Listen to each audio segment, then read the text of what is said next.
Anche tu fai parte di un team sportivo e hai bisogno di un nuovo kit? Crea ora la tua identità insieme a Dinicri Sportswear. Avrai subito un 50% di sconto e il riassortimento a prezzo bloccato. Oltre 300 sono le società che si sono già affidate a noi. E tu cosa aspetti? Contattaci subito al 379 244 8537 o entra su dinicri.com.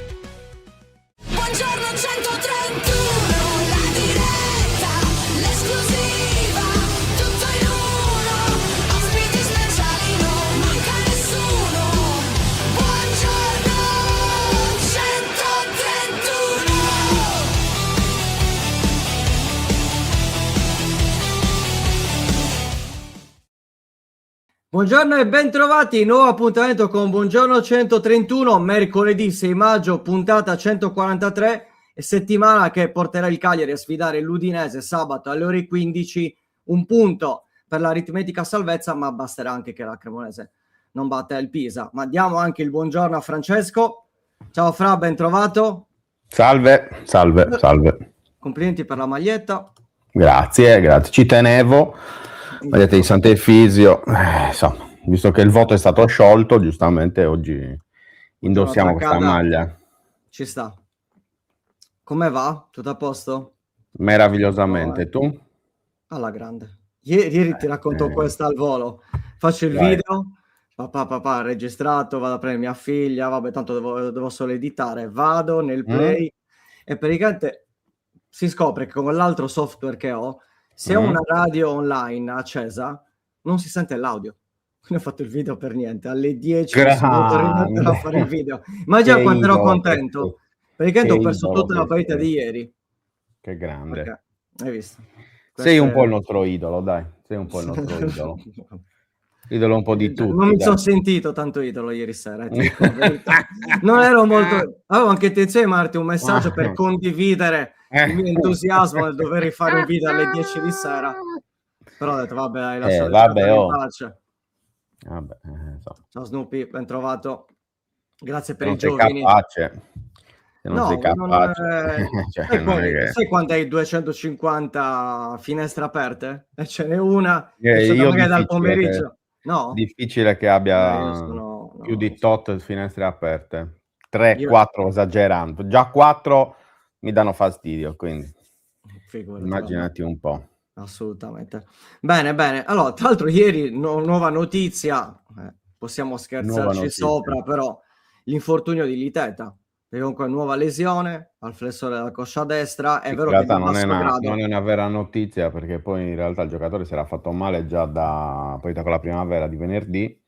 Però c'è stato l'esito degli esami, quindi... Sì. Però è un periodo in cui anche lui ha avuto diversi problemi.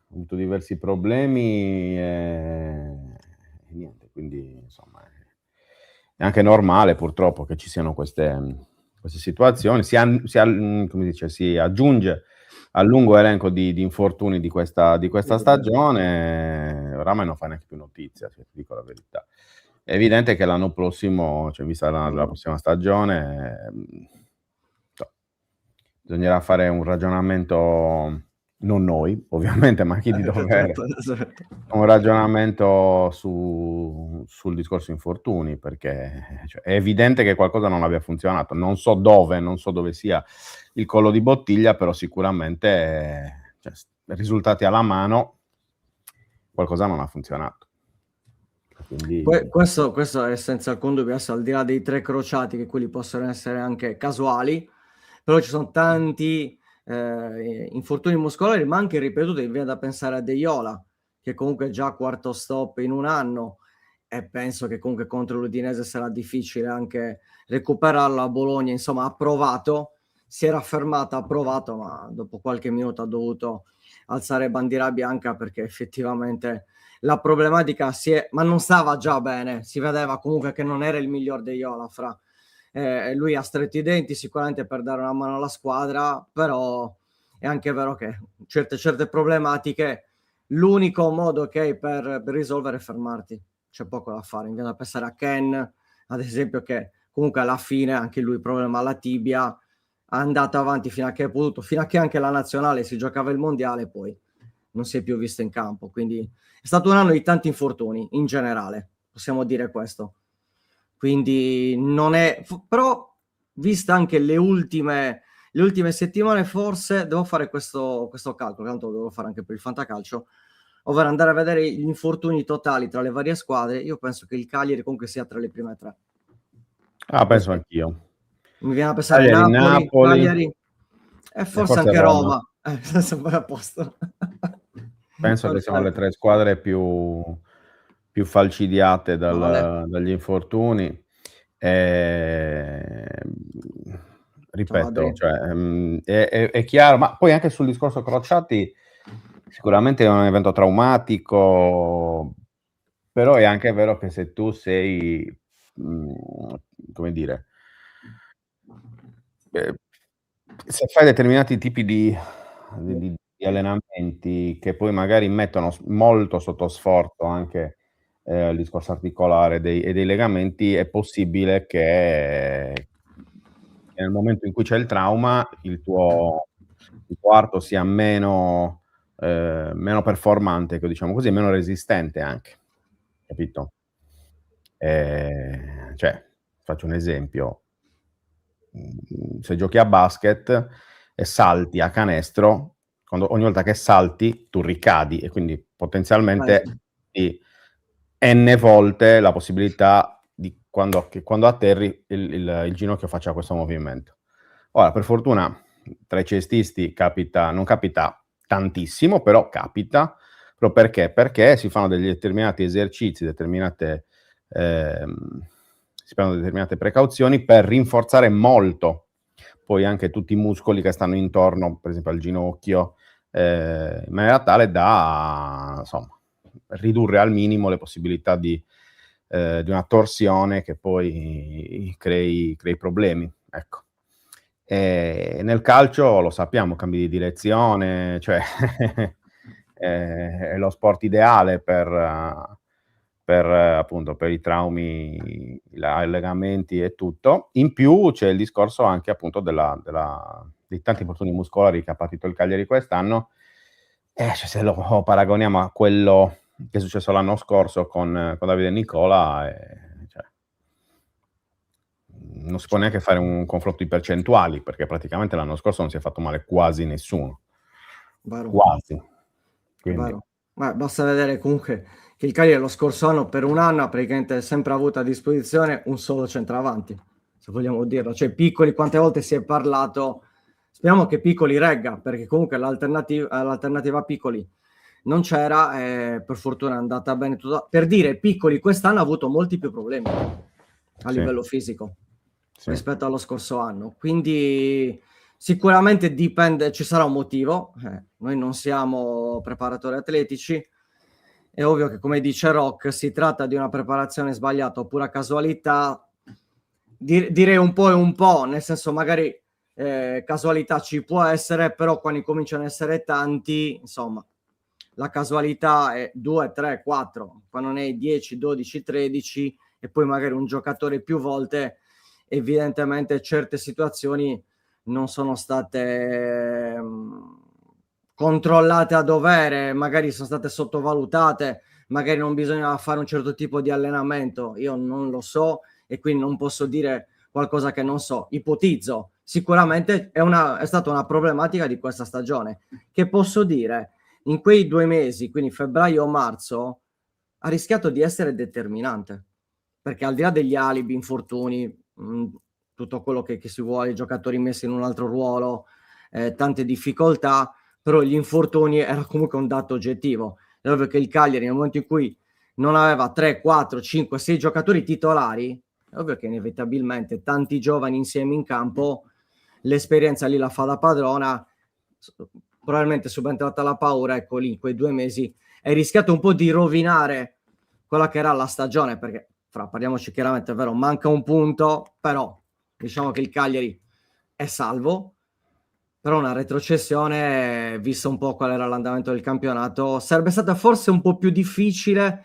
anche rispetto allo scorso anno e a 2 anni fa, visto come era partito il campionato. Non so se anche tu la vedi così o se la vedi in maniera diversa. Sì, ma guarda, per il discorso infortuni ho preso la pagina di Transfermarkt, guardate quante croci quest'anno, e soprattutto se la confrontiamo all'anno scorso. Questo è l'anno scorso. Cioè, mi pare evidente, mi pare evidente che, insomma, che ci sia stata un aumento esponenziale, ecco, degli infortuni di quest'anno. Vedremo poi anche l'anno prossimo, nel senso la stagione prossima, quali saranno poi anche le precauzioni, le attenzioni che verranno prese dallo staff tecnico e medico sanitario, insomma, in generale del Cagliari, chiunque ci sarà in panchina, e vedremo se ci saranno cambi magari anche all'interno dello staff, se verrà potenziato anche da quel punto di vista. Io credo che da questo punto di vista quest'anno anche su quel fronte si sia voluto sperimentare un po', no? Di autogestione, tra virgolette, cioè non è arrivato praticamente nessuno tranne Murelli da fuori a livello di staff. Proviamo a lavorare con quello che abbiamo in casa, vediamo se si riesce a stare effettivamente a livello delle altre in Serie A, e poi valuteremo. Ecco, credo che anche su questo, così come sul discorso meramente tecnico, quest'estate verranno fatte delle valutazioni importanti, ecco. E Snoopy dice: chissà cosa sarebbe stato di questa stagione senza tutti questi infortuni. Però è anche vero, che magari determinati infortuni hanno permesso anche di avere un po' più di continuità per altri giocatori. Mi viene da pensare in primis Borrelli, Chilixoi. Parliamo comunque di una situazione assolutamente nuova, dovuta a determinate situazioni, a determinati infortuni. Sì, comunque ti rispondo sì, in diretta. Tutto ok. Quindi il discorso è relativo anche al fatto che nella situazione di emergenza ci sono stati dei giocatori che hanno avuto comunque la possibilità di debuttare in Serie A e di dimostrare anche il loro lavoro. È ovvio che in una seconda stagione, quindi il prossimo anno, ci dovranno essere delle situazioni da mettere comunque meglio da un certo punto di vista. Cioè il discorso infortuni, ok, quest'anno è andata come è andata, per un'altra stagione con questi infortuni potrebbe diventare un problema. Necessariamente è una situazione che deve essere migliorata, assolutamente. Sì, assolutamente. Vedremo cosa succederà a riguardo. Bene, abbiamo comunque il nostro primo ospite, anzi la nostra prima ospite, la facciamo entrare. Buongiorno Veronica. Buongiorno. Ben trovata. Come stai? Bene, a parte qua a Milano c'è il tempo di Birmingham, e là il mio riferimento non è casuale, però vabbè, per il resto, insomma, se mi fossi abituata a distanza di 20 anni sarebbe anche accettabile, ma così non è. Quindi, bisogna aspettare. Un po' di invidia. Bisogna avere un po' di pazienza, dai, sempre pazienza. Con Milano bisogna avere sempre pazienza. Veronica, grazie intanto ovviamente di essere qui con noi. Per noi è davvero un piacere. È stato un piacere anche chiaramente avere i tuoi colleghi di Sky, ma avrete, insomma, visto che sei nostra amica e sei sarda, insomma, ci fa ancora più piacere. Ripeto, non ce ne vogliano gli altri. Delle credenziali maggiori da spendere. Oggi ce la prendiamo così, quindi assolutamente. No, chiaramente ci sarà tanto di cui parlare in questi 10 minuti, quarto d'ora che ti avremo con noi, ma iniziamo subito, ovviamente, così domanda tranchant. Sei soddisfatta di questa annata del Cagliari? Ma tutto sommato sì, devo dire che poi mi pare che questo finale di stagione, dopo un periodo di difficoltà all'inizio dell'anno, di quest'anno solare, mi pare che insomma stia un po' restituendo giustizia del lavoro fatto, della visione avuta, anche del coraggio.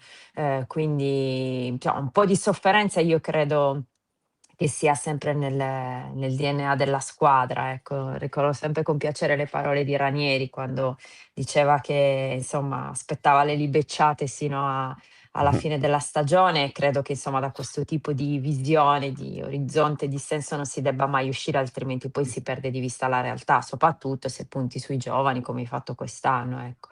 Credo che un po' di sofferenza si potesse mettere in conto, però mi pare che poi alla fine il risultato sia gratificante proprio alla luce di questa sofferenza. Luca? Io ti chiedo, Veronica, si è parlato un po' del progetto Cagliari, anche a livello nazionale. Quest'anno probabilmente il Cagliari ha avuto anche un po' più di visibilità. Progetto giovani, allenatore che comunque allena per il primo anno in Serie A.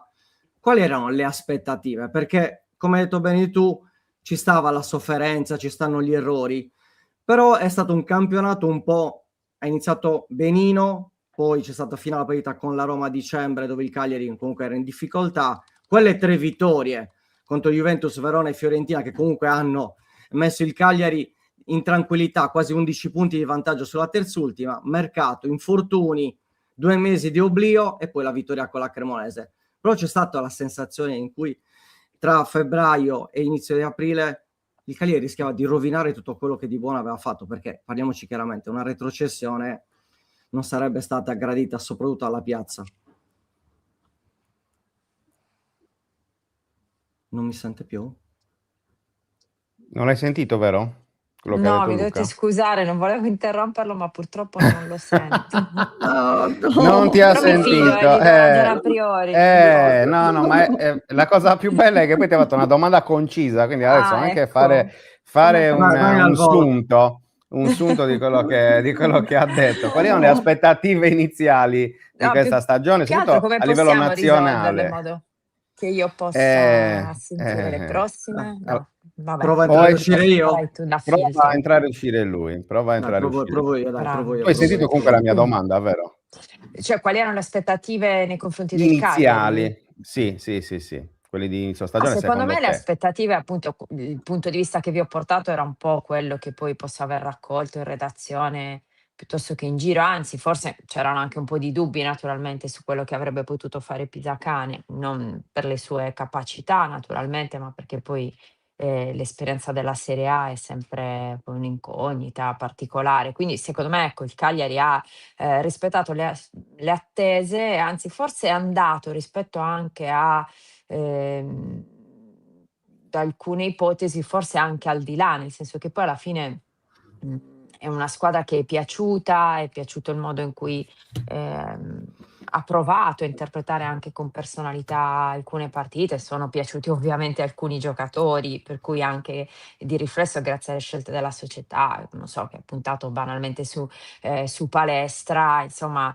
ho percepito tante attenzioni, ecco, nei confronti del Cagliari, piuttosto che naturalmente di Esposito, anche grazie alle congiunture familiari, Mh. favorevoli. Diciamo che l'effetto di squadra simpatia che un po' accompagna sempre accompagnato il Cagliari, nella sua storia, non si è affievolito quest'anno, anzi in generale la gestione da parte della società, insomma, è stata coerente rispetto a quest'immagine che incontinente il Cagliari ha. Vediamo Luca. Vediamo, mi senti adesso, Veronica? Ah sì, ti Ah, sento. grandissimo, alla grande, alla grande. Adesso facciamo una domanda Perfetto. ancora più lunga rispetto No, a adesso prima, faccio, No, no, così io adesso ti che chiedo no. scusa perché forse la finestra alle mie spalle mi dà un po' fastidio la No, luce. no, va no, no, Provo a benissimo, no, no, no, va schermare. benissimo, tranquilla, va Okay. benissimo. tranquilla, Ti tranquilla. faccio una domanda sul futuro a questo punto, perché pensi che Pisacane possa rimanere sulla panchina del Cagliari? Perché questa settimana dalla conferenza sfida contro il Bologna è stata fatta la domanda sul suo futuro, lui ha detto chiaramente pensa alla salvezza, però poi nel post gara ha detto un Cagliari che andrà avanti col progetto giovani, sia che ci sia in panchina sia che non ci sia.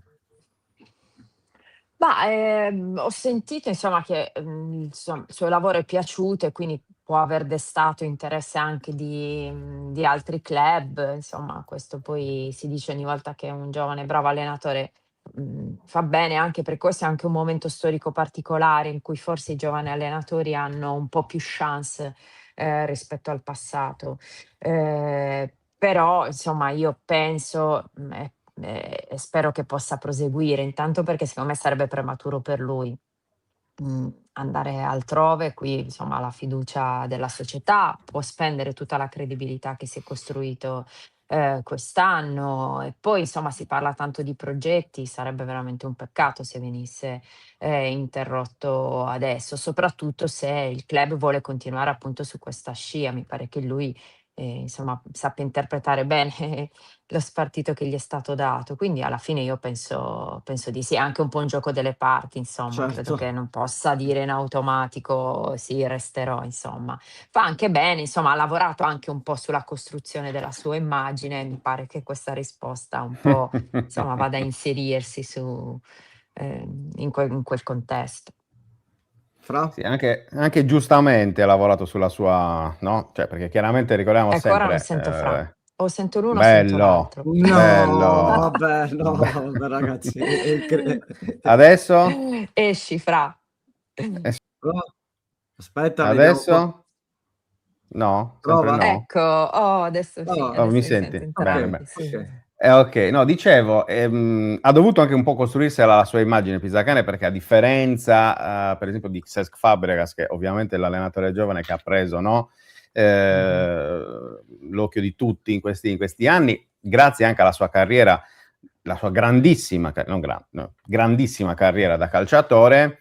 È chiaro che Pisacane non ha avuto una carriera simile, e quindi un po' deve lavorare anche sulla sua immagine di allenatore. Però ti chiedo, anche in base un po' a quello che hai visto durante tutta la stagione, perché effettivamente poi tu, oltre il Cagliari, chiaramente hai seguito tutto il campionato. C'era una domanda prima che diceva, che è quella di Daniele, che dice: a volte le prospettive cambiano in base anche ai demeriti degli altri.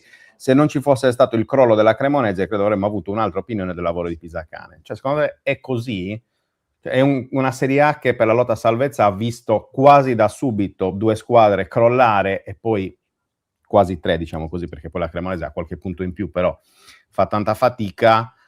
Cioè, effettivamente è così? Fosse stato un campionato un po' più vivo, forse i commenti sarebbero stati Ma diversi? non lo so, Anche a nel livello senso che nazionale? la storia delle salvezze di tutti questi anni, insomma alla fine poi io seguo le salvezze del Cagliari da quanti, 22 anni più o meno, insomma al di là di quando ovviamente poi è tornato in Serie B invece doveva lottare per salire, sono sempre frutto anche del demerito di qualcuno. Cioè è molto difficile costruire, insomma a parte rare eccezioni in cui fai poi soprattutto il Cagliari faceva un ottimo girone d'andata e poi magari concedeva qualcosa nel finale, doveva sempre un po' necessariamente contare anche sui passi falsi degli altri.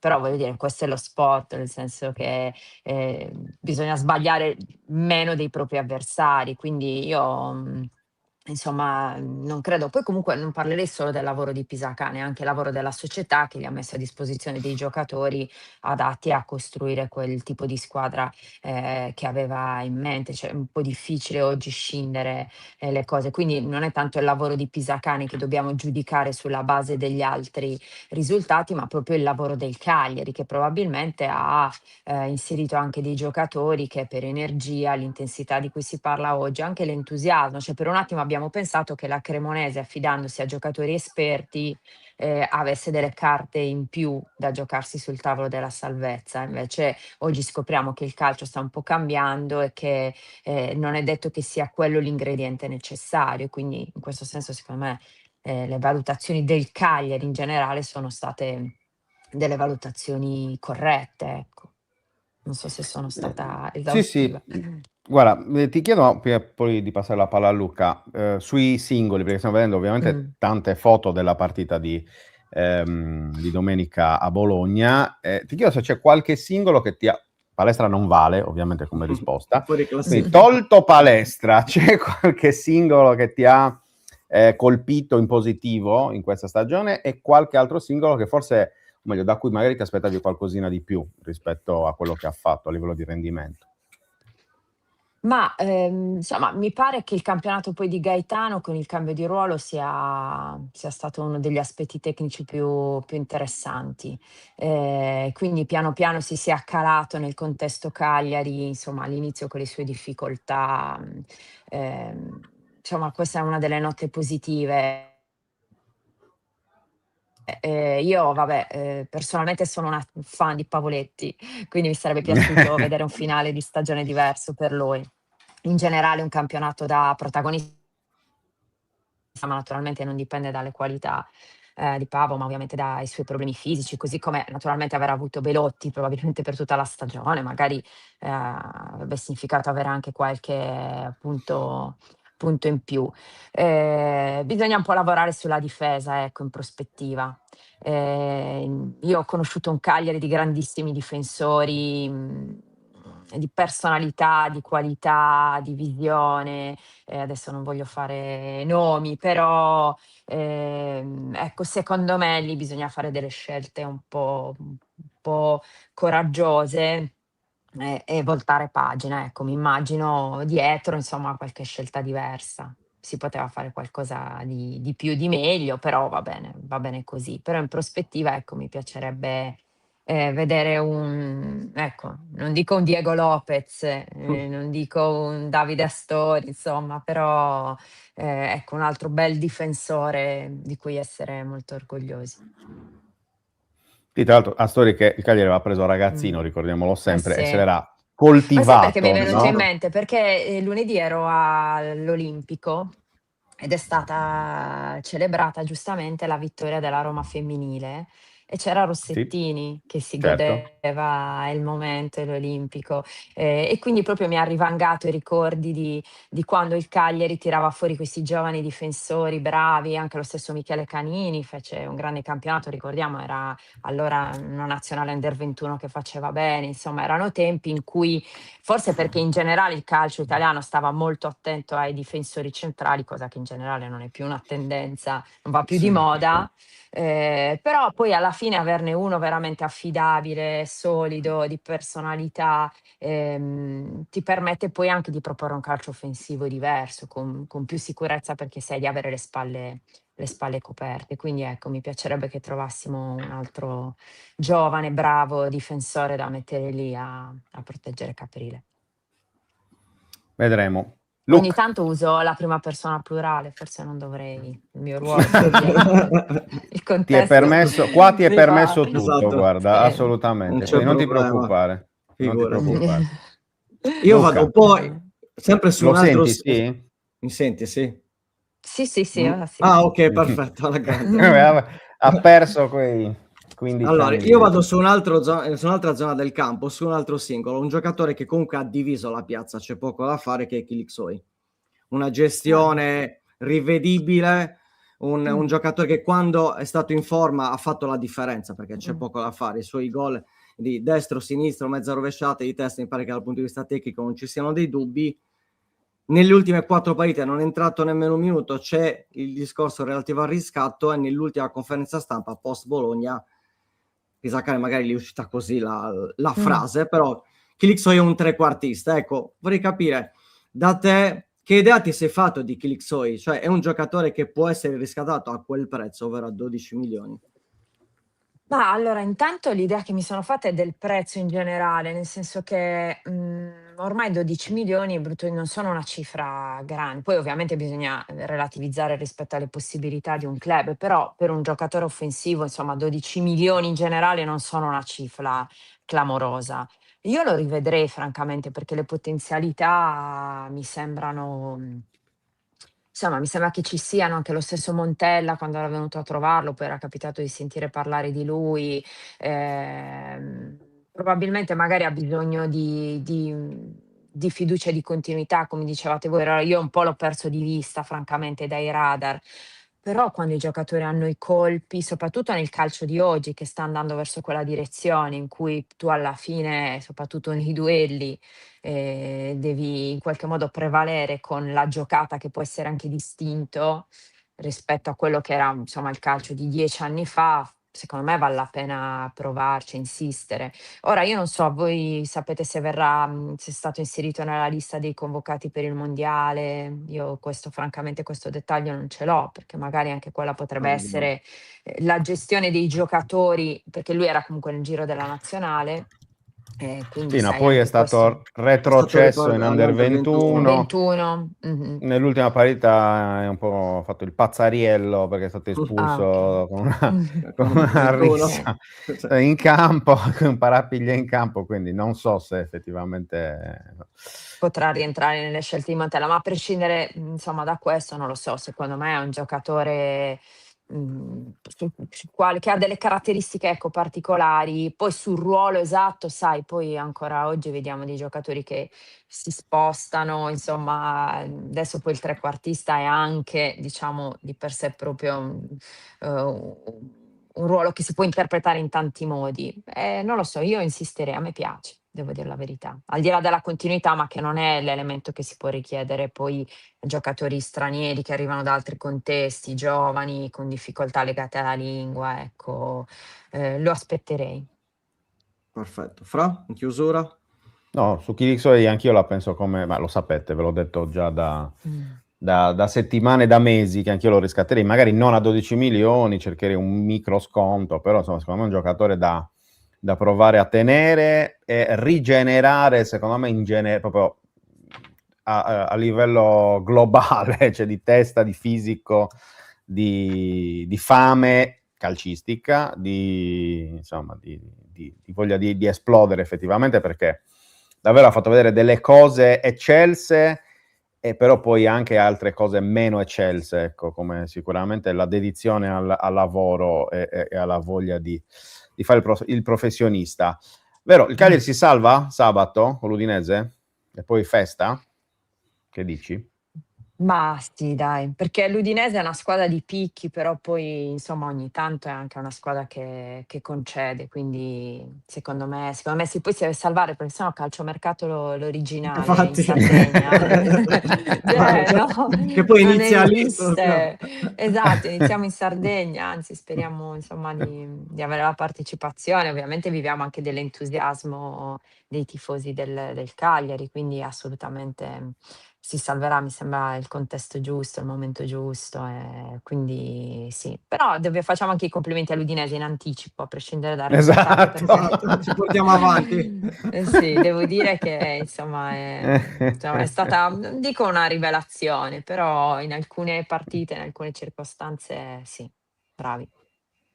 Molto Son bene. d'accordo, Luca, son d'accordo. chiudiamo ricordando nuovamente, no? Appunto, ricordiamo che appunto, come ha ricordato bene Veronica, nelle prime 2 settimane di giugno Sky Calciomercato l'originale sarà in Mh-mh. Sardegna, prima settimana dall'1 al 5 giugno a Olbia e poi la seconda settimana dall'8 al 12 a Golfo Aranci. Insomma, viene riproposta già quello che avete fatto lo scorso anno, Veronica, quindi vuol dire che è piaciuto a Sky Calcio l'originale la Sardegna, direi. Ah beh, quello assolutamente, insomma, però evidentemente è piaciuto anche è piaciuto anche alla Sardegna ospitare calciomercato Assolutamente. all'originale. Poi ovviamente a me piacerebbe portarlo ovunque, mi piacerebbe portarlo nel Esatto. sud Sardegna, visto che io poi, arrivo da quelle zone, insomma, ecco, portarlo a Cagliari, perché no, questi giorni so abbiamo scherzato proprio il lunedì dall'Olimpico sul fatto che ci fosse Mbappé a Cagliari, abbiamo fatto vedere le immagini, son state mostrate quelle della terrazza, insomma si è parlato e immaginare una puntata di calciomercato all'originale fatta sui bastioni, a Bello. Beh, Castello, sarebbe veramente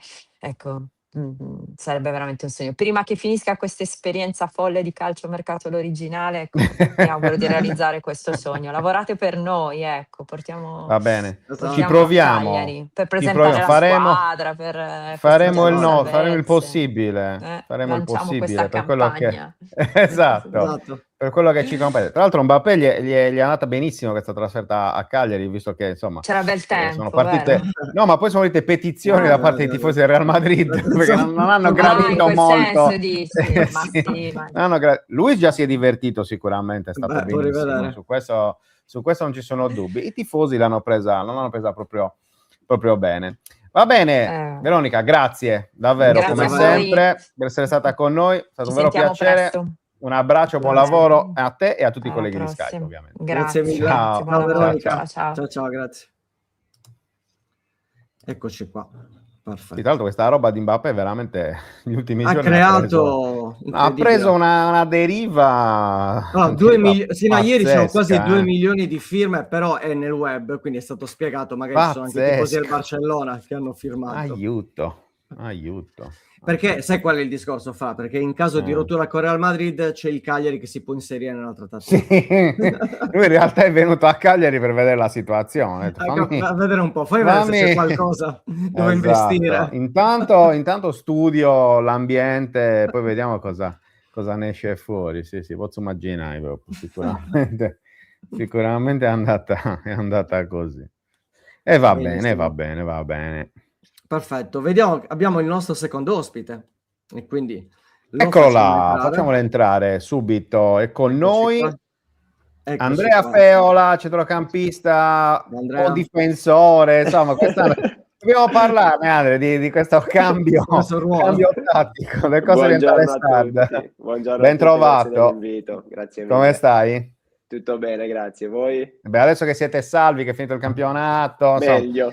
No, che è stato raggiunto l'obiettivo di inizio stagione, sicuramente state tutti meglio. Tra l'altro ci eravamo sentiti, se ti ricordi, proprio quest'estate, no? Durante la preparazione. Sì, ci eravamo visti all'inizio. Esatto, quindi chiudiamo un cerchio. Esatto.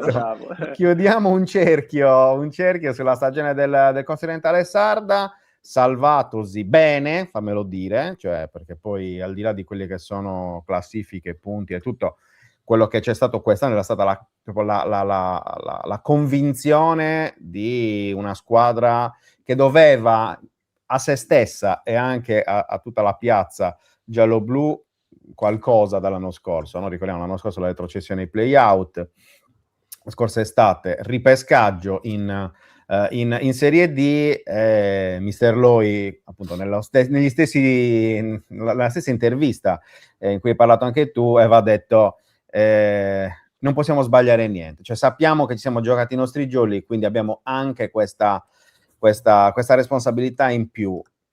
Direi che comunque voi ragazzi in campo avete onorato questa responsabilità al meglio, 46 punti, che poi alla fine sono solo 3 rispetto all'Ischia che si gioca i playout, ma sappiamo quanto nel girone G la classifica sia corta. Io parlo proprio di consapevolezza in campo, perché avete fatto una grande stagione. Sì, assolutamente sì, secondo me è stata una stagione, diciamo, quasi perfetta, se possiamo dire. L'unico momento dove non siamo stati perfetti è il ritorno dopo il girone d'andata. Gennaio e febbraio sono stati 2 mesi abbastanza negativi, perché non ci dobbiamo nascondere, se non sbaglio abbiamo fatto 6 sconfitte, 2 vittorie, non mi ricordo bene. Diciamo che l'unica macchia rossa di questa stagione possiamo dire che è quella. Però, come dicevi tu, credo che era doveroso far capire sia soprattutto i compagni che c'erano l'anno scorso, che sono retrocessi, che l'anno scorso era stato solo un incidente di percorso, e credo che quest'anno abbiamo dimostrato che la squadra era una squadra che si doveva salvare, che si è salvata bene, come hai detto tu, e c'era sia un valore calcistico che anche un valore umano, che ha fatto sì che a 2 giornate dalla fine abbiamo raggiunto l'obiettivo. Forse anche con un piccolo rammarico, se guardando in alto, con 3-4 punti ti ritrovavi ai playoff.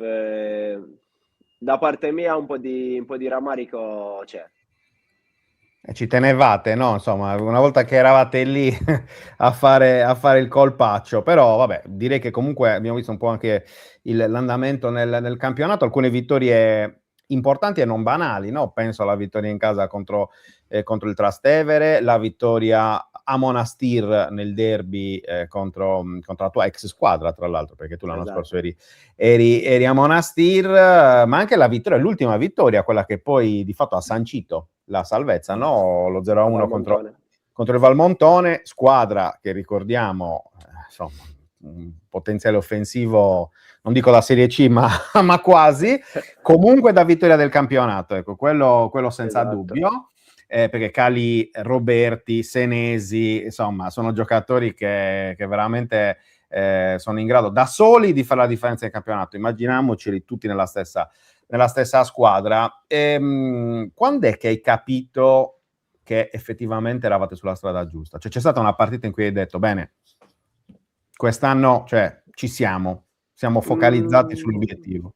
Allora, il girone d'andata, ti ripeto, ci sono state le partite che abbiamo perso, che non abbiamo vinto, però comunque avevi sempre la consapevolezza che la squadra in campo facesse la prestazione. Comunque non hai mai perso, se non sbaglio, tolta la Scafatese, che vabbè ha fatto un campionato a parte. Sì. Per il resto, contro tutte le altre squadre, anche a Trastevere all'andata, abbiamo fatto 2-2 in rimonta. Quindi ti dava la consapevolezza di essere una squadra forte, però allo stesso tempo dovevi correre, perché appena abbassavi un po' di intensità le cose si facevano difficili, che secondo me è stato diciamo, nel periodo buio di gennaio e febbraio, forse ci eravamo un po' cullati sui 26 punti fatti nel girone d'andata, quindi ci pensavamo chissà chi, e abbiamo preso delle belle sberle con squadre di medio-bassa classifica. Secondo me una vittoria importante è stata sì con il Trastevere in casa, ma secondo me la vittoria che ci ha fatto svoltare è stata D'Anzio in trasferta, perché è venuta da una partita sporca dove la squadra ha dimostrato carattere, perché è una classica partita da dentro, quasi un play out, dove lì ho capito che la squadra c'era anche a livello di cattiveria agonistica, perché diciamo che eravamo un po' troppo bellini noi, bravi a giocare bravi a giocare con il pallone, però meno bravi quando c'era da fare la guerra, e lì invece avevamo dimostrato il contrario, e là ho capito che avevamo una forza dentro che bastava solo tirarla fuori, tant'è che poi è arrivata la vittoria col Cinzia Balonga 3-0, la vittoria col Trastevere, Valmontone, che non sono vittorie casuali, cioè quelle devi dimostrarle, devi meritartele in campo. Sì, tra l'altro poi Bellini così, una squadra di Mister Loi, credo che insomma mai sempre squadre forti, con giocatori forti e tutto, però la cattiveria giusta in campo è sempre stato il marchio distintivo delle squadre del Mister, che ovviamente salutiamo con tanto piacere. Si è tornato il girone G, Andre, sì, quest'estate, che tu avevi fatto all'inizio della tua avventura da calciatore, no? Esatto, sì, esatto, con la maglia del Selargio, cambiato, sono passate veramente, ne hai passate anche tu di 1000 da allora, però ti chiedo, come hai trovato il livello del girone anche rispetto a quell'annata là? Allora, rispetto a quell'annata là io l'avevo vissuto diciamo da under, quindi comunque mi sembrava comunque un girone forte, anche perché comunque in squadra avevo gente che come Pierlu Porco, Emiliano Melis, Simo Farci, comunque giocatori validi anche per categorie certo, superiori. Tornando dopo, credo, 14 anni e aver visto un po' di calcio fuori dall'isola, diciamo nel girone infernale che sarebbe l'H, che a detta di tutti è il girone più difficile, qua credo che l'emblema è la classifica, perché c'è stata una classifica che fino a 3 giornate dalla fine potevi fare i playoff e potevi retrocedere, tra virgolette, e quindi non si è mai delineata bene. Secondo me questo è dovuto dal fatto che sopra ci sono poche squadre forti, cioè nel senso che tanto tra Scafatese e il Trastevere, poi per il resto veramente dal Monastir all'Olbia stessa, nonostante i problemi societari, potevano arrivare in tutti i posti possibili. Quindi ti dico, secondo me il girone H è un po' più difficile, perché comunque le squadre che vogliono lottare a vincere sono molte, e anche quelle che vogliono salvarsi sono obbligate a fare le squadre forti, perché altrimenti non ce la fanno.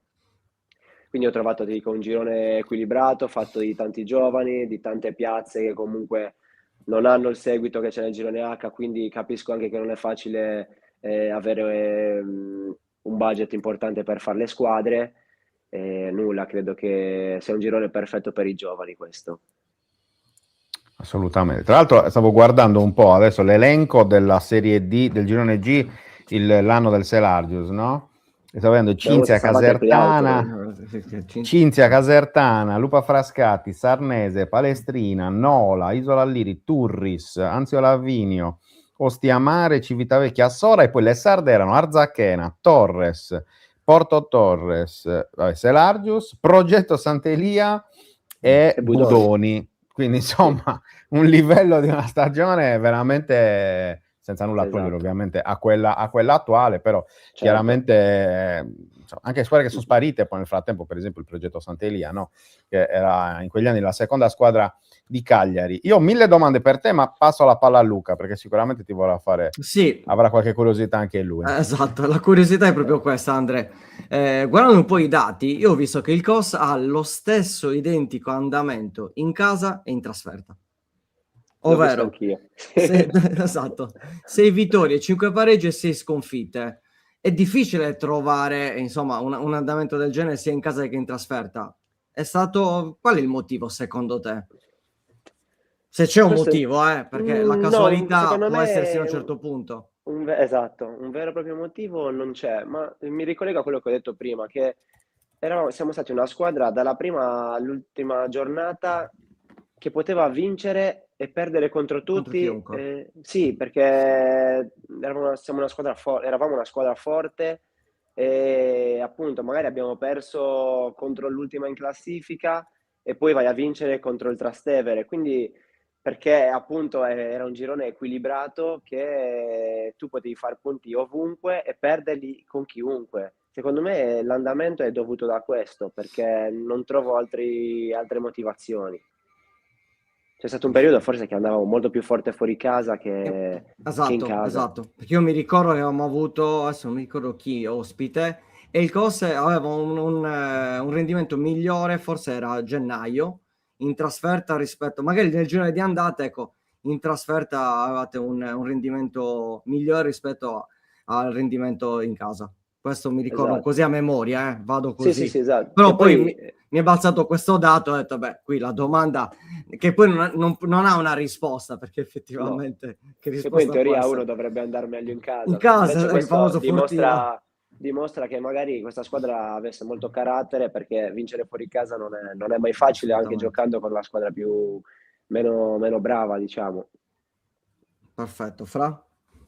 No, era proprio sul discorso, Andrea, sul discorso del girone H, perché tu hai giocato in carriera in squadre, insomma, tutt'altro che banali, oltre ad aver fatto chiaramente il professionista, quindi tra Serie B e Serie C a lungo. Tu hai giocato a Bari, hai giocato a Caserta, con la Casertana, hai giocato con la Fidelisandria, hai giocato a Barletta, insomma, tutte squadre chiaramente con un blasone importante. E la domanda, appunto, tu l'hai accennato un po'.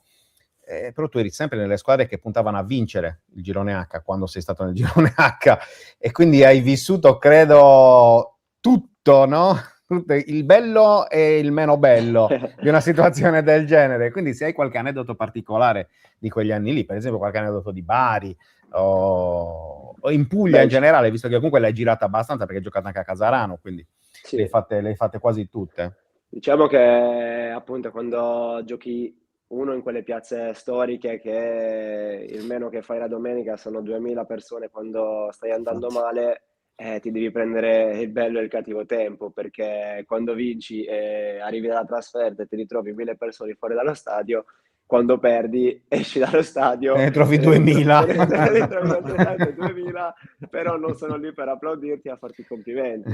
Diciamo che quando giochi in quelle piazze, diciamo, la parola che deve regnare è equilibrio, perché è un attimo passare dal cielo alla terra, perché là non sono ammesse 2 sconfitte di fila, non sono ammesse magari 3 prestazioni non bellissime, però credo che ho avuto la fortuna di fare quelle piazze e lo rifarei, perché penso che un giocatore, per sentirsi veramente giocatore importante, è giusto che faccia quelle piazze, perché quando entri in campo e vedi coreografie e quant'altro e poi giochi a vincere è tanta roba. E ti dico, l'anno di Bari alla fine momenti negativi ce ne sono stati veramente, veramente pochi, anche se a Bari veramente bastava fare un pareggio in casa per essere un momento negativo, però diciamo che quella stagione è sempre stata sotto controllo e me la porterò per sempre, perché veramente a Bari credo che sia al massimo per essere un calciatore. Veramente, noi eravamo in Serie D che abbiamo vinto, e a loro non interessava nulla. Cioè, tu eri un giocatore del Bari, veramente dal macellaio al salumiere ti conoscevano tutti. E quella è un'esperienza veramente, veramente bella, oltre che lo stadio, che vabbè, non c'è da aggiungere nulla. Che dire, assolutamente. Il giocatore più forte con cui hai giocato in quegli anni? Diciamo Non che solo di ne ho quegli avuto. esperti, cioè magari anche quello che magari era l'under in quegli anni là, che poi è esploso magari. No, diciamo che ne ho visti un po', diciamo, nella mia carriera. Penso che uno dei più talentuosi che ho incontrato sia Pippo Falco, che ai tempi del Trapani veramente era molto molto forte. E poi uno che cioè, mi sento di citare è Valerio Di Cesare, perché lui veramente, oltre che a livello umano, è una persona eccezionale, ma lui ha avuto la forza di scendere dal Parma e andare in Serie D a Bari solo per amore, e si è calato con una mentalità che veramente è paurosa, per farti capire quando uno è calciatore lo è sempre, e poi lui è fortissimo, veramente uno dei difensori più forti con il quale abbiamo mai giocato. Ricordiamo che c'era anche Forte. un certo Ciccio Brienza in quel Bari. C'era anche Ciccio Sì, infatti, Giusto così. per Non a capire, in caso. Serie D, Brienza, cioè, giusto Brienza per... faceva delle cose impressionanti, ti giuro. No, veramente li ho visti anche Daniele Ragazzu a Olbia ai tempi, che stava bene bene, era forte, cioè ne ho beccata gente di un altro livello, sì. E invece quest'anno chi è che ti ha colpito? Quest'anno, ti dico la verità, ho ritrovato Alessio Murgia, che non lo vedevo, diciamo, in campo, intendo da Olbia, che noi due siamo conosciuti a Olbia i primi 2 anni della Serie C.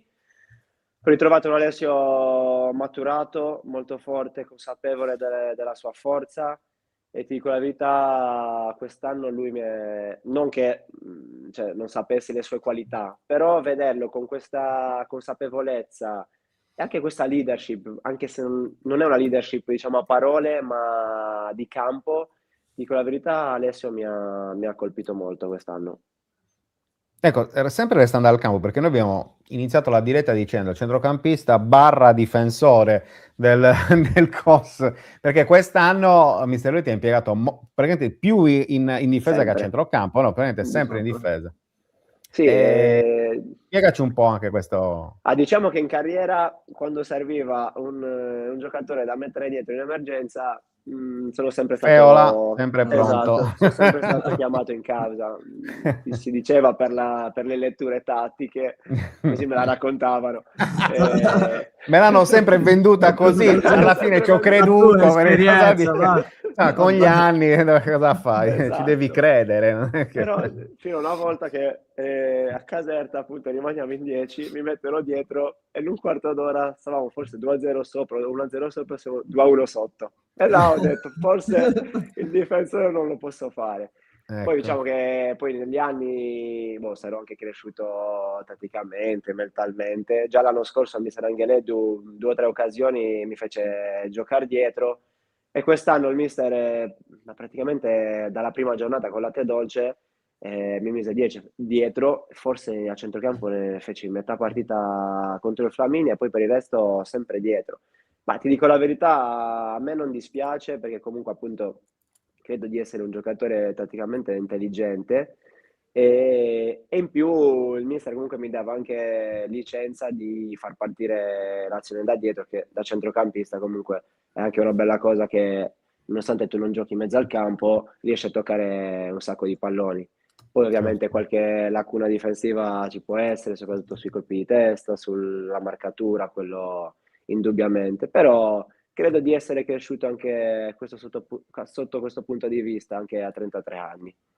Esatto. Poi va detto una cosa, che Bonucci, che era un libero, possiamo dire così, Esatto. Ogni volta che si doveva trovare a marcare, anche lui andava in difficoltà e ha sempre fatto il difensore, quindi anche da questo punto di vista bisogna giustamente dare anche insomma, di dire le cose come stanno, e poi ti sta allungando la carriera, dai. Diciamo, Così, è sì, brutto da esatto, dire, però è così, no? Cioè, quando il giocatore arriva dopo i 30, solitamente no, arretra, da correre meno, esatto, arretra un po' la sua posizione, corre un po' meno, fa correre gli altri. Dicevano quelli bravi, faccio correre il pallone, no? Quindi, esatto. E deve correre il pallone, non il giocatore, nonostante si vada sempre di più verso un calcio fisico, più che tecnico. Di forza, Esatto. Roberta, Roberta, che tu conosci, dice, esatto. parlaci di Foloruncio. Non so perché, però, non so, parlaci di Foloruncio. Non so perché dica questa Io cosa. Folo ce l'ho avuto, cioè, oddio, Ecco. ce l'ho avuto. Abbiamo fatto un mesetto di ritiro a Bari. Diciamo è stato sì, ci siamo conosciuti fino ad una certa, però il primo anno a Bari, se non sbaglio, non fece benissimo, tant'è che fu criticato molto e l'anno dopo andò in prestito, se non sbaglio, però ti dico la verità, si vedeva, cioè nel senso si vedeva che avesse una forza stratosferica, un calcio importante. Quest'anno credo sia stato un po' sfortunato con gli infortuni, però credo che sia un ragazzo un calciatore che meriti dove sta. Altra domanda sul girone G, ovviamente sulle squadre sarde, perché è stato appunto giocatore dell'Olbe, è stato giocatore del Monastir. Come hai visto in generale, tolto che adesso il Monastir deve giocare i playoff domenica, l'Olbia deve giocare i play-out per provare a rimanere in Serie D, però le viste tutte, che idea ti sei fatta di questa stagione delle sarde? Ma credo che comunque possiamo essere abbastanza soddisfatti del cammino delle sarde. Ci siamo salvati quasi tutte tranne l'Olbia, che credo che meriti una citazione perché è stata un'annata molto tormentata per l'Olbia, soprattutto fuori dal campo. E quindi credo che possiamo dire che le sarde rispetto all'anno scorso abbiano alzato il livello, perché essere tutte salve, tranne una, credo che sia un buon bottino. Ora speriamo che anche l'Olbia finisca che metta la ciliegina sulla torta sul campionato delle sarde, e poi però si deve sistemare a livello societario, perché non è possibile vedere una piazza così in queste condizioni da anni, perché parliamoci chiaro, non è solo quest'anno, ed è un dispiacere per me che sono ex, ma credo per tutti gli amanti del calcio sardo, vedere una piazza così che ogni anno sta lì con l'acqua alla gola e non si sa se arriva a dicembre, non si sa se arriva a marzo, ed è bruttissimo, anche per solidarietà dei giocatori che sono all'interno della squadra, che bisogna fargli veramente una menzione, perché tenere duro 10 mesi in quelle condizioni è veramente stoico. Sì, tra l'altro poi sembra che si stia risolvendo, poi di nuovo, quindi anche questi picchi, no, che non aiutano mai sicuramente a mantenere anche una certa serenità, oltre che la concentrazione su quello che è l'obiettivo. Le altre invece? Latte Dolce, Monastir, Budoni? Ma vabbè, credo che una menzione vada fatta al Monastir, perché arrivare terzi non è cioè non è facile, perché fare 53 punti, se non sbaglio, alla Sì. prima stagione in Serie D, penso che sia veramente da fargli gli applausi. Poi per il resto credo che, tranne il Budoni che ha avuto quasi un girone di buio pesto, come squadra per me era una delle squadre che potesse arrivare, diciamo, più in alto delle altre, vista nel girone d'andata, però poi lo sappiamo, quando entri in quei tunnel, credo che in una stagione ogni squadra abbia il momento buio. La bravura è uscire il prima possibile, e il Budoni non ci è riuscito. Noi ci stavamo incanalando in quella strada, poi la vittoria di Anzio ci ha fatto svoltare, invece credo che il latte dolce è stata quella che un po' altalenante, magari sbagliava una partita, poi ne prendeva un'altra, e quindi ti dico, cioè, molto bene, e poi ti ripeto, quando ti salvi tutte a 2 giornate dalla fine, credo che eravamo tutte salve, credo che vada abbastanza bene. Molto bene. Sul Cagliari cosa ci dici, Andrea? L'hai seguito? Sì, sono andato a vedere qualche partita e credo che anche loro forse si sono cullati un po' quando hanno fatto quelle vittorie di fila, pensando di essere già salvi, e che magari quando hai un po' di consapevolezza tendi magari a mollare un pochetto, ma penso che la salvezza non si era mai messa in discussione, perché per me era molto più forte rispetto a quelle che stanno lottando per la salvezza. Molto bene.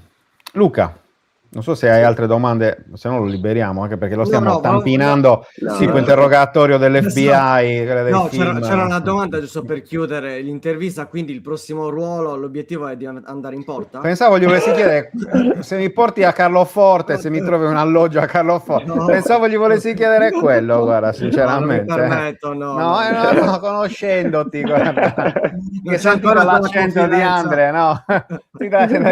Fammi un attimo, Ho mi già capito. spaccio Io sono un fan di quella pubblicamente zona, così che non quindi- può dire niente, capito? Ti aspettiamo. Lo costringo a rispondermi, visto che non si può tirare indietro. Ecco. Anche perché Solo vince che il Roberta, portiere- te lo trova l'alloggio se Alloggio. vuoi, Andrea. Esatto. Quindi, no. Allora, Vai Luca. perfetto. No, a questo punto qual è il tuo futuro? Cioè, cosa ti aspetti per la prossima stagione? Punta Ma centrale. guarda, No, al di là del ruolo. No, proprio come obiettivo no, personale. come obiettivo personale, ti dico la verità, mi auguro, non me la sto tirando, però di star bene come sono stato quest'anno, anche a livello fisico, a parte un piccolo intoppo all'inizio del campionato, poi per il resto sono sempre stato bene, quindi credo che a quest'età, diciamo che faccio 34 anni tra un mesetto, mi Beato. auguro... mi auguro questo, ti dico la verità, poi vedremo dove saremo e spero di raggiungere gli obiettivi che si prefissano all'inizio stagione e magari di dare una mano ai ragazzi più giovani e farli crescere, perché ormai quando diventi grande... Esperienza. Esatto, devi mettere a disposizione anche questo. Quello è il compito, quello è il compito, Esatto. assolutamente. Poi, appunto, in una categoria come la Serie D, in cui insomma anche il ruolo degli over e degli under è bello stabilito, no? È bello chiaro. È chiaro che appunto serve il consiglio sempre, no? E ricordare, Esatto. guarda che quello che stai facendo adesso io l'ho vissuto qualche Esattamente. annetto fa, magari io ho fatto una cazzata, tu non farla, fai una cosa diversa, insomma, perché poi a quello serve ovviamente anche l'esperienza. Andre, Come l'hanno grazie. fatto con me. Esatto. Grazie davvero di questa bella chiacchierata, è stato un piacere, un abbraccio, ci vediamo presto. Un piacere mio e grazie a voi e buon proseguimento. Grazie. Ciao. Grazie. Ciao. Grazie ad Andrea Feola e ovviamente grazie anche al Costa Orientale Sarda che ci ha permesso appunto di avere Andrea oggi come nostro ospite. Continueremo chiaramente in queste settimane di maggio a sentire un po' tutti gli umori delle squadre di Serie D sarde e appunto oggi abbiamo iniziato dal COS, ma nelle prossime settimane appunto andremo a Budori, andremo a Latte Dolce, cercheremo di capire anche Monastiri e Olbia, sperando che ovviamente ci siano soltanto cose positive da raccontare per i playoff e per i playout. Ricordiamo il Monastiri che gioca domenica contro il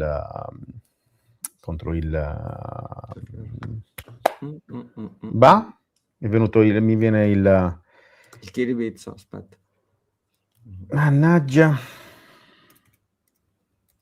la Flaminia, se non ricordo male. Scusa, Flaminia, sì. Esatto, non so perché mi veniva il vuoto. Mentre l'Olbia gioca contro l'Ischia, il play-out non sarà una gara semplice per la squadra di Livieri, perché c'è anche il discorso della trasferta nella trasferta, no? Perché a Ischia c'è anche il discorso Traghetti, insomma, Sì.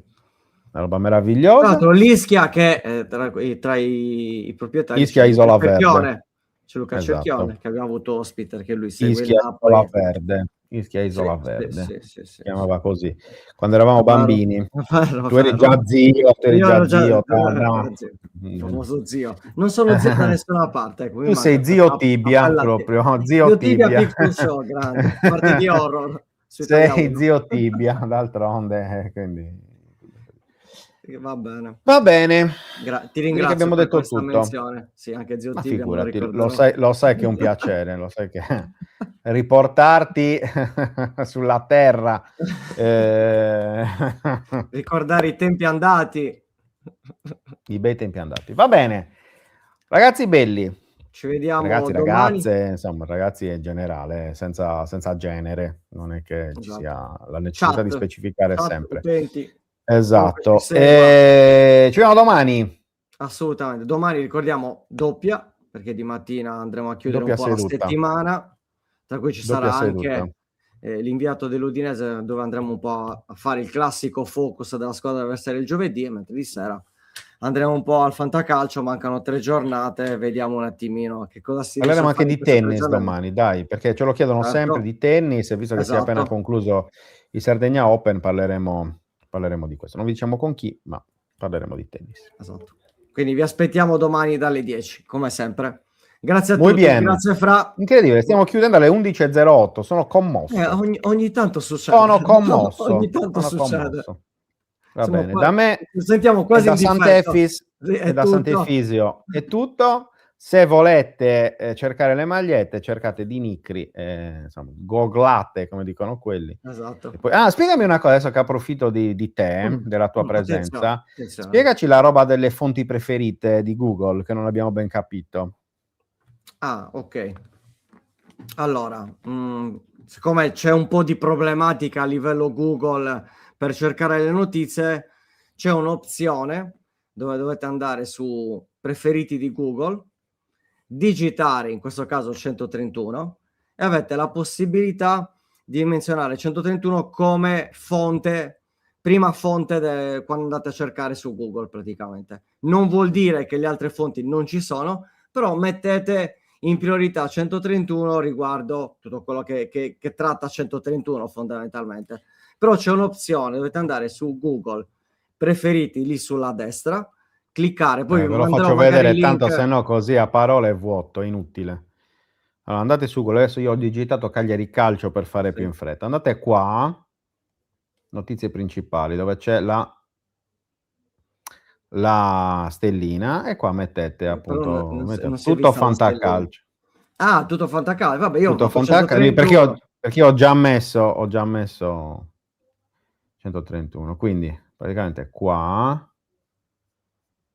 notizie principali, dove c'è la stellina, cliccate, aspettate che poi sì, porca miseria. Mi stava uscendo la ma perché? Ecco qua, scegli le tue fonti preferite. Scusate, non è mai bello combattere contro i mulini a vento. E qua mettete appunto 131, tutto fantacalcio, poi non so se avete altri riferimenti. Il Sassarese medio per le notizie. Esatto. Quindi insomma, mettete UTG, tutte le testate, se volete, ovviamente, che fanno parte un po' della nostra galassia, e quindi ci aiutate anche da quel punto di vista. Credo che ci aiuti, non lo so, io non sono molto esperto in dicono questo. di sì, visto che come sta cambiando Google, che è sempre più difficile andare a trovarci, perché sta cambiando l'algoritmo. Insomma, è una situazione un po' particolare in questo periodo. Cambia l'algo e anche il ritmo. Esatto. Ciao Tore, se non hai capito la roba delle fonti preferite, te lo spiega Luca con un audio dei suoi, ma poi quelli da 8 minuti e mezzo concisi. C'era un commento fantastico di Traccad di prima. Sì, io ho fatto finta di non vederlo. Non ti sfugge niente. Non dire, eccolo qua. Luca facendo le domande è un filo più prolisso di Tolstoi quando ha scritto Guerra e pace. Grazie. Però scusate, grazie. Diamo a Cesare quel che è di Cesare. Che è di Cesare. Poteva alzare il dito subito per dire che non ti sentiva? Questo vuoi dire? No, qua. Aspetta, qua. Cosa c'è? Qua. Un passaggio? Stai cercando passaggio? No, sto indicando Stai cercando passaggio. E sto imparando da te. Mischino di te. Certo. Queste cose tranquillo che sei già... Grazie Ale. Grazie Ale. Grazie mille. Ciao, molto Andrea, bene. Ben trovato, ovviamente. Come avrete visto non abbiamo parlato di fantacalcio per non ammalarci, questo è evidente, perché no, c'è gravemente la salute. Esatto, Luca si deprime, poi chi lo combatte, quindi va bene, esatto, mia moglie mi ha chiamato a quel paese. Esatto. Ciao. L'ultimo mese entra in silenzio stampa perché dice che sono intrattabile. Esatto. Non è vero. Va bene. Ragazzi, grazie. Grazie a domani. davvero. A domani alle 10. Buona serata a tutti. Ciao, sigla. Serata da mezzogiorno, mi piace. Ma dalle sì, 11. buona serata. Stanno lavorando. Buonanotte, sì, buona pesca. Andranno Sì, a fare buon tutto. l'aperitivo, quindi io penso Sì, già alla sicuro. serata. Grande. Ciao. A domani.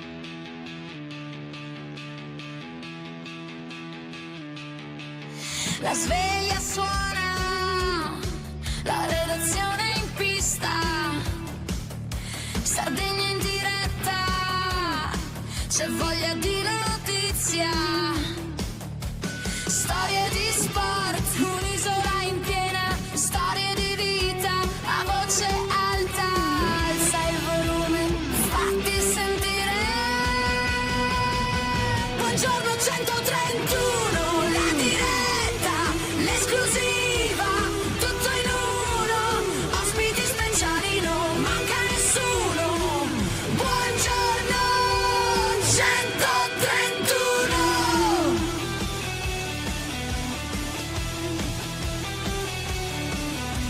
Storie di sport, storie da raccontare, tra il campo e il mare c'è tanto da dire. Alza il volume, fatti sentire. Buongiorno 131, la diretta, l'esclusiva, tutto in uno, ospiti speciali, non manca nessuno. Buongiorno 131.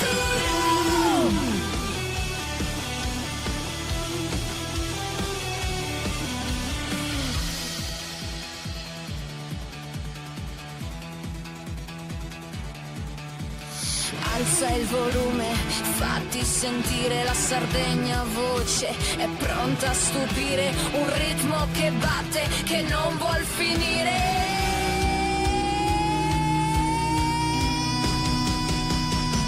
Buongiorno 131, la diretta, l'esclusiva, tutto in uno, ospiti speciali, non manca nessuno.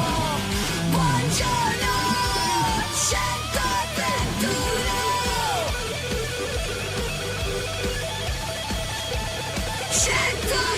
131.